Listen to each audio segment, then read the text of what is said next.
Hello and welcome to our little introduction to neuropsychological evaluation of neurodevelopmental conditions. My name is Allison and I will be guiding you through the neuropsychological process today. Firstly, what is a neuropsychological evaluation and what's the purpose of it? A neuropsychological evaluation is essentially a method of assessing and understanding an individual's cognitive abilities. In the context of neurodevelopmental conditions, it's a way for clinicians and clients to identify what is currently causing concern in terms of cognitive and behavioral functioning and what can be taken forward to ultimately improve quality of life. This may be done through the recommendation of school accommodations, therapy and medication, and school resource funding in the case of intellectual disabilities and autism diagnoses. The assessment process will vary depending on what the client's needs are. However, they will typically involve an informal process which includes taking a thorough developmental history of the client, interviewing the client, their parents, and their teachers if they are a child, and getting relevant records like report cards or medical documentation. Observations may also occur with children where the clinician can ask to sit in during a class and observe the child as they interact with their classroom environment and their peers. Next step is testing and assessment, where the focus of a neuropsychological evaluation ultimately falls upon. I'll go through these more extensively in a moment, but this is the step where we learn more about the client's cognitive and behavioral functioning by comparing their performance and ratings to a norm reference population. What does that mean? The measures used have been standardized to compare results to a predefined population, such as for those speaking a specific language or those of a specific country origin. Following the actual testing, the clinician interprets the results and yields diagnoses and recommendations where appropriate. Last is the feedback conference, where the findings of the interpretations are presented to the clients and talked through to make sure they understand how the diagnoses and recommendations were made, as well as next steps.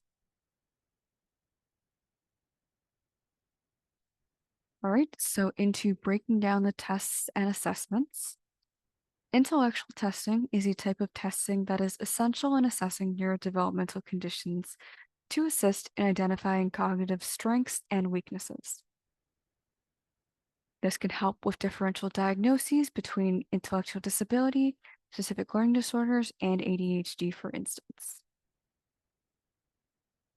With intellectual disability, typically we see weaknesses across all testing areas, whereas with specific learning disorders, ADHD, or autism, there may be weaknesses in specific areas instead, such as with working memory, which is often a difficulty in ADHD.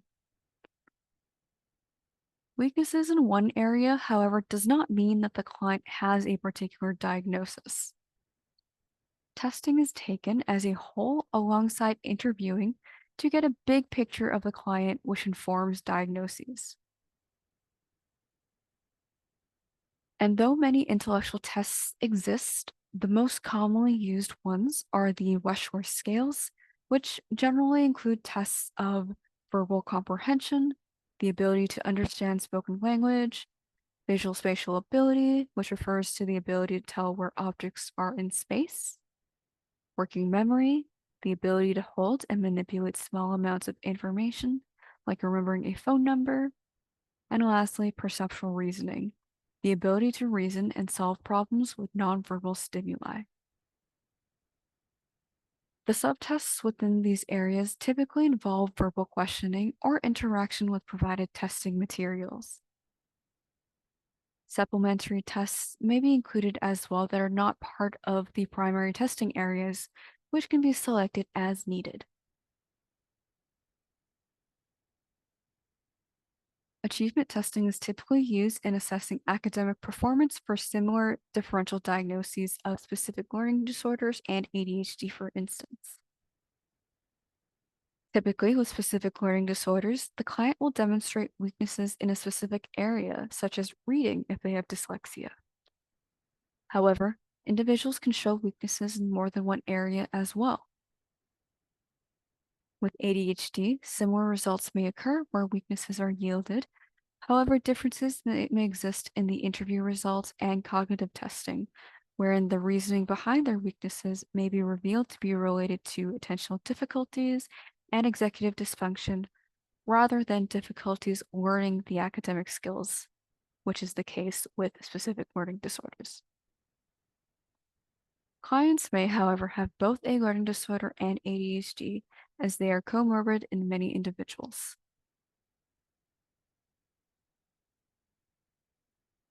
Cognitive testing is used to assess additional cognitive domains that are additive to the intellectual tests and achievement tests. The clinician may choose specific tests based upon the individual's needs. Some examples of what these tests may involve include memorization of prompts in memory tests, while tests of attention may involve assessments of impulsivity and inattention. Language tests may include testing for listening and reading, while executive function tests may yield an individual's ability to perform tasks or regulate themselves. Lastly, visual motor integration may involve tasks of coordination and perception. For memory, attention, and executive function, these tests may yield valuable information for a client whose concerns may be due to ADHD, for instance.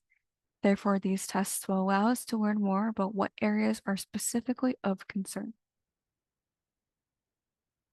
Language may be explored in communication-related conditions as well, while visual motor integration may be used to identify concerns with motor skills and sensory processing. Any combination of these tests may be used in a given individual, and it is likely that a number will be used during the assessment process to yield a differential diagnosis. Adaptive behavior testing is used to assess a set of skills necessary to navigate daily living. It's typically used in assessments where concerns relating to intellectual disability and autism exist. Tools will vary in what they assess, but some examples may include assessing communication, daily living skills like attending to personal hygiene, socialization, and motor skills. In any given autism diagnostic assessment, additional interviews and perhaps the inclusion of rating scales are required to clarify the client's developmental history, patterns of behavior, and more to identify if the individual's presentation fits the autism diagnosis.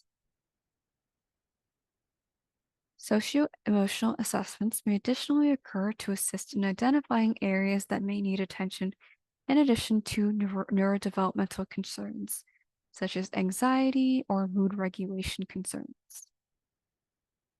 These assessments will typically include rating scales and interviewing.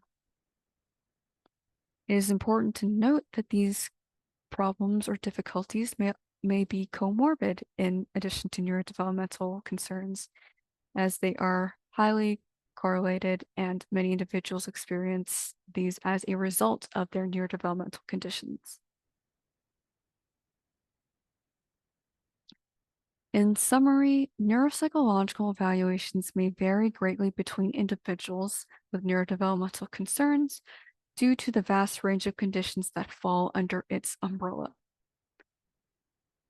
The process will typically be similar as laid out before. However, the tests will differ, and the choice regarding which test to use will fall upon the particular client's presentation, which is unique and personal to themselves. There's much more to learn about each specific test mentioned, therefore I encourage further exploration beyond this little introduction. Thank you for listening, and I wish you the best for your learning journey.